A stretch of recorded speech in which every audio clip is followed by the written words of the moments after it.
안녕하세요. 노국공주의 은재입니다. 오늘 이 시간에는 20세기 러시아 문학사를 아주 짧게 훑어보려고 합니다. 이 흐름을 좀 더 한눈에 파악하고자 편의상 문학을 리얼리즘 경향 그리고 모더니즘 경향으로 나눌 텐데요. 특정 시기에 어떤 경향이 우세하게 됐는지를 중심으로 살펴볼 예정입니다.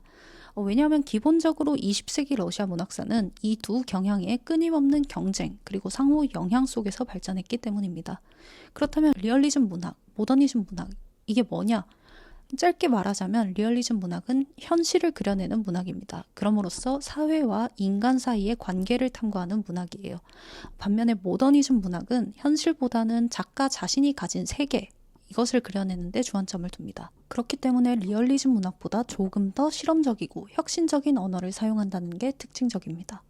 그럼 시작해 볼게요. 20세기 러시아 문학사는 크게 이렇게 4가지 시기로 시기 구분을 하곤 합니다. 은세기, 20세기 전반, 20세기 후반, 그리고 현대 또는 동시대 문학. 그럼 은세기부터 시작해 보겠습니다. 은세기는 흔히 1890년대 초부터 1920년대 초까지의 시기를 일컫는데요. 20세기 문학사를 논하는데 왜 1890년대가 끼어드냐라고 하실 수도 있겠습니다. 그런데 이유는 아주 간단해요. 1890년대의 문학이 19세기 문학과 다르고 20세기 문학과 닮아있기 때문입니다. 단순히 닮은 게 아니라 오히려 이 시기에 발전한 문학이 20세기 문학을 결정짓는다라고 평가를 해요. 그건 단순히 어떤 형식이 바뀌었다 정도가 아니라요. 이 시기의 문학이 세상을 인식하는 방식, 이 시기 문학이 기반하고 있는 세계관 자체가 19세기 문학과 완전히 달라지게 됩니다. 어떻게 다르냐? 19세기 후반 러시아 문학을 제패했던 것은 많이들 아시다시피 리얼리즘 문학이었어요. 이 리얼리즘 문학은 기본적으로 결정론적 사고에 기반하고 있습니다.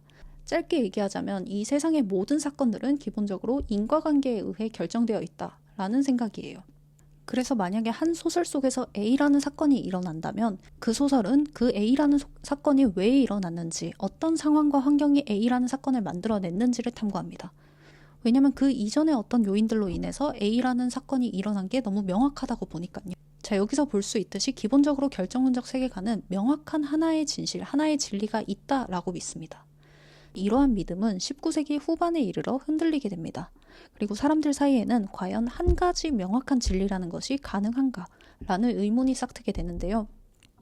여기에 기여한 것은 굉장히 많습니다.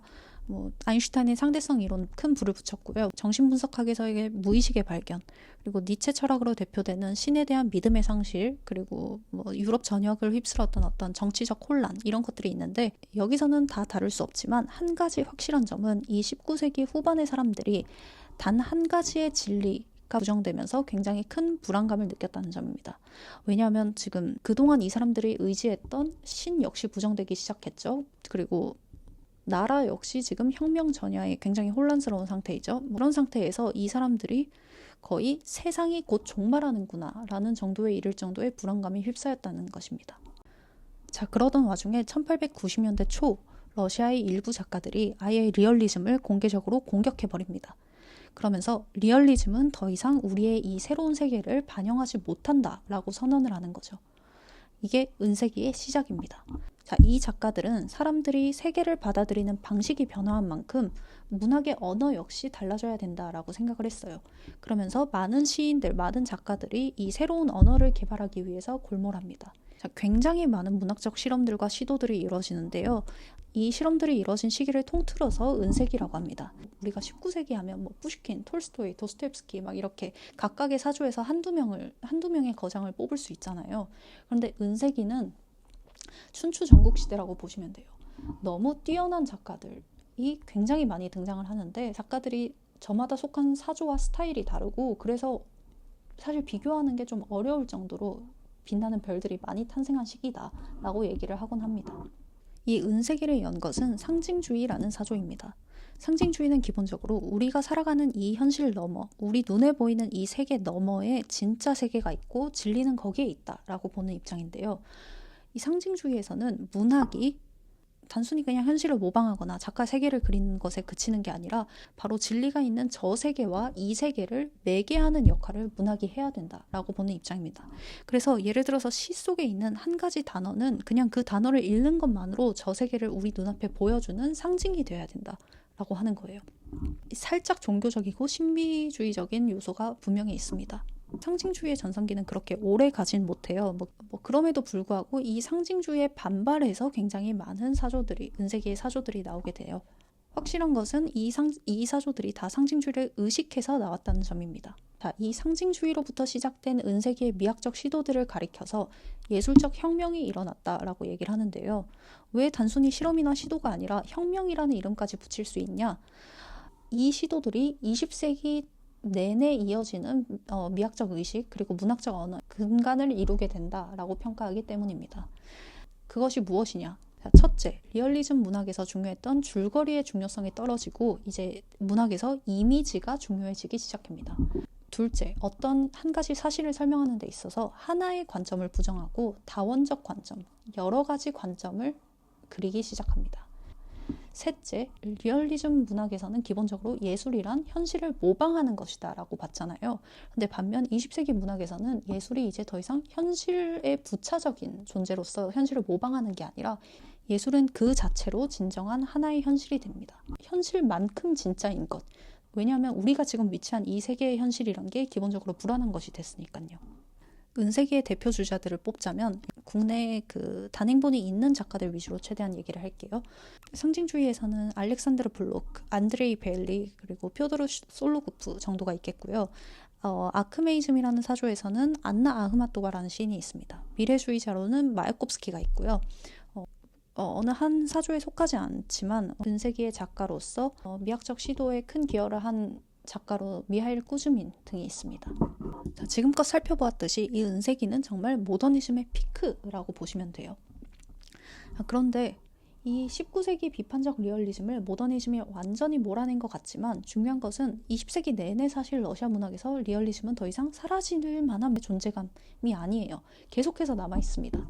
사회와 인간 사이의 관계를 탐구한다는 리얼리즘의 기본적인 기조는 유지하되 이 새로운 세계를 어떻게 담아낼 수 있을까, 이것을 골몰하는 리얼리즘 작가들이 꾸준히 존재합니다. 대표적인 작가로는 막심 고리키가 있어요.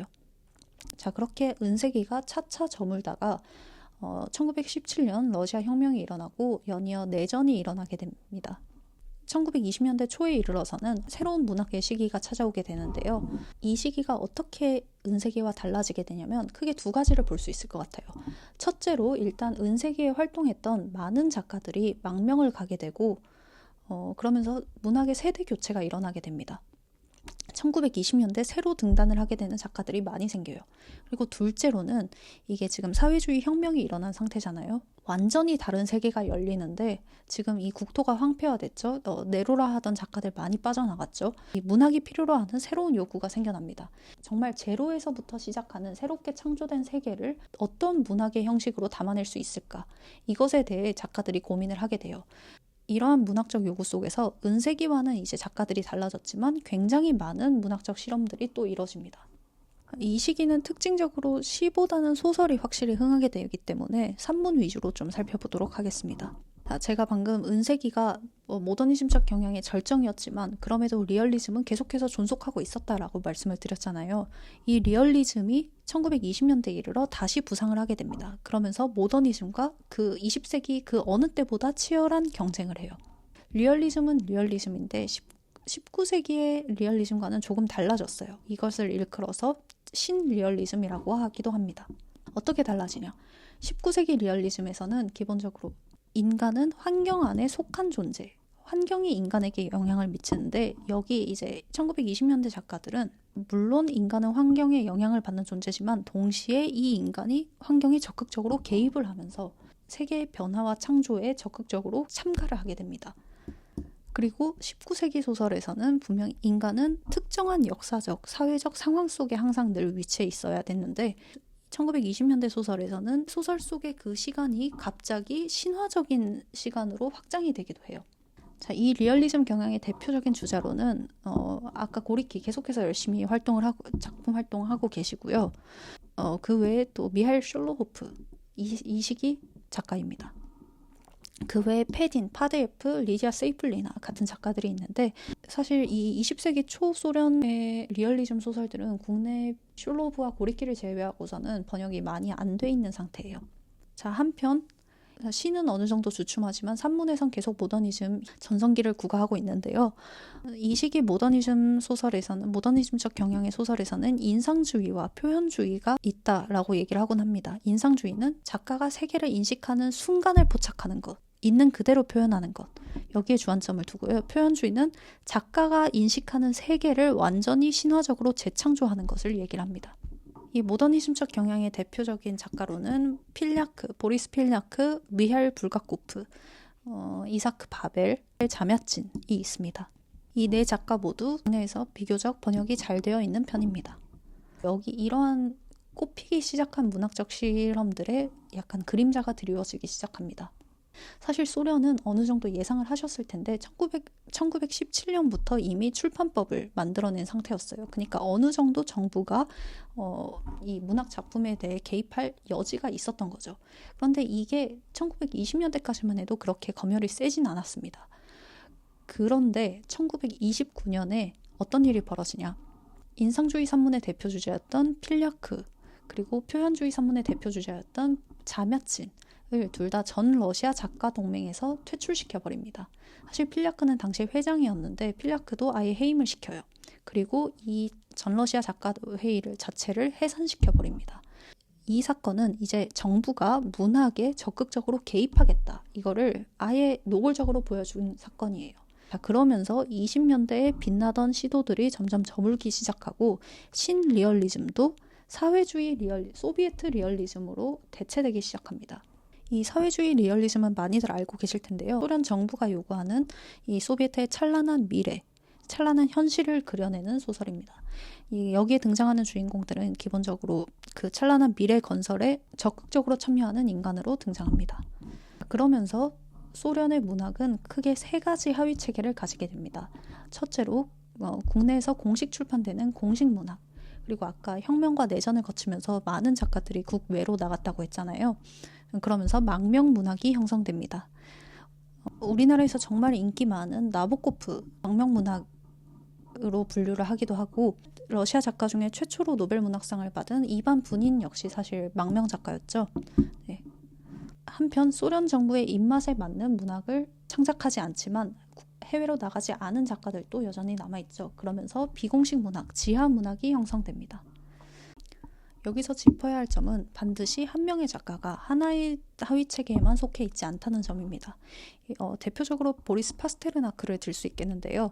파스테르나크는 자신의 일부 작품은 계속해서 국내에서 공식 출판을 하되 닥터 지바고 같은 작품은 해외에서 출판을 한 바 있습니다.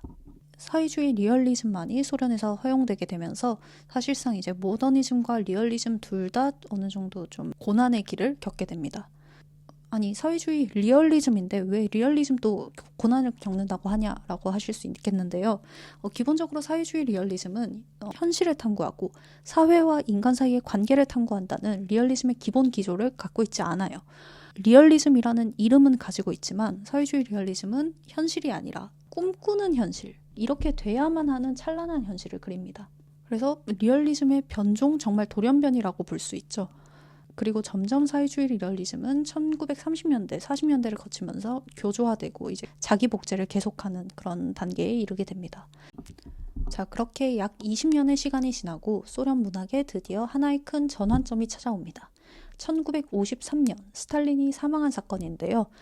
그로부터 약 3년 뒤 후르쇼프가 공개적으로 스탈린을 비판하기 시작하면서 스탈린 격하 운동이 시작되고 문화적으로 해빙기가 찾아오게 됩니다.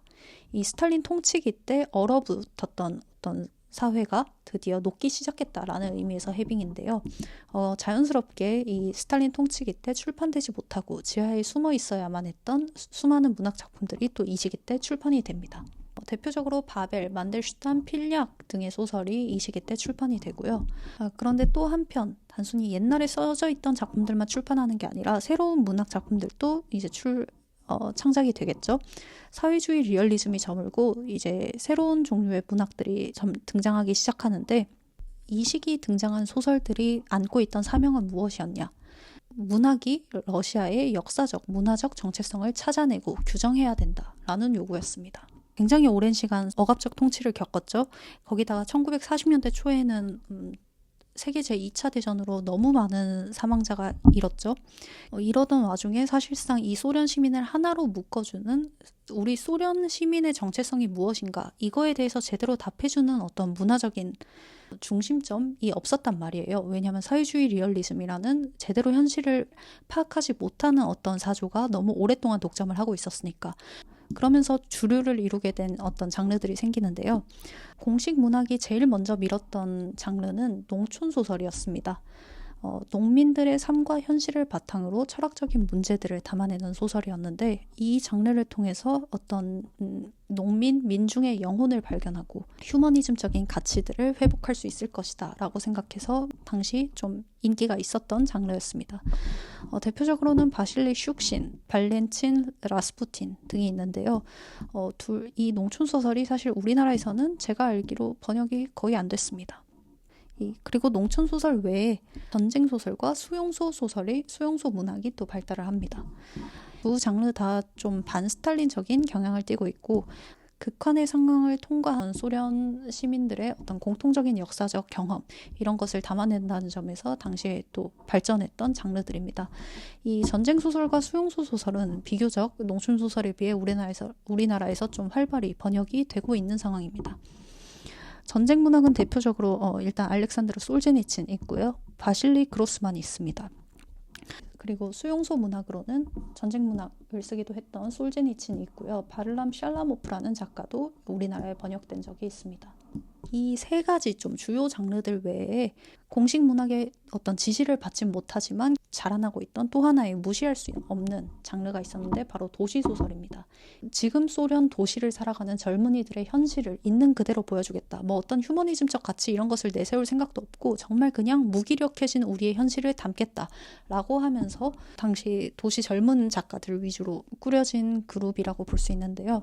안타깝게도 이 작가들은 좀 많은 억압을 받았어요. 왜냐하면 해빙기가 굉장히 짧았거든요. 해빙기가 지나고 얼마 되지 않아 찾아온 침체기 때 이 도시소설 작가들이 성장을 하면서 이 작가들의 작품은 소련 시절 동안 잘 출판이 되지 않습니다.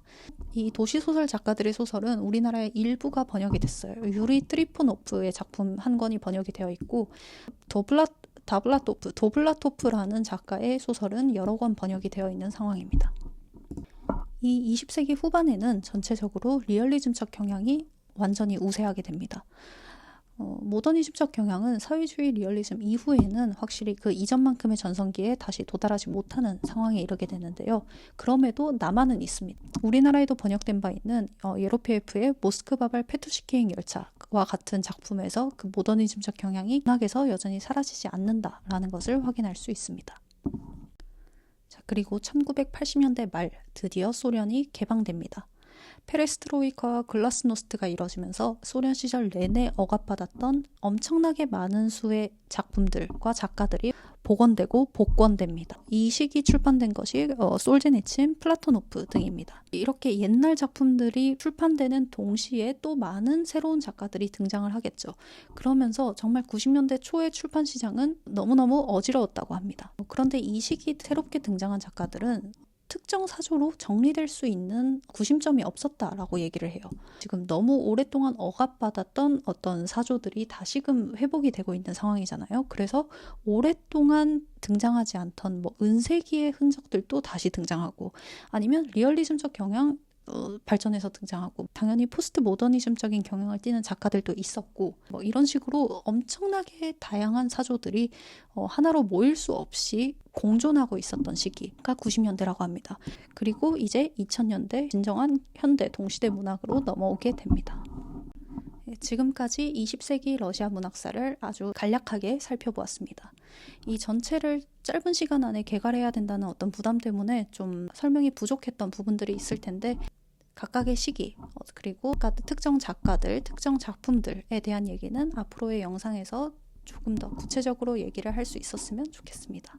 시청해 주셔서 감사합니다.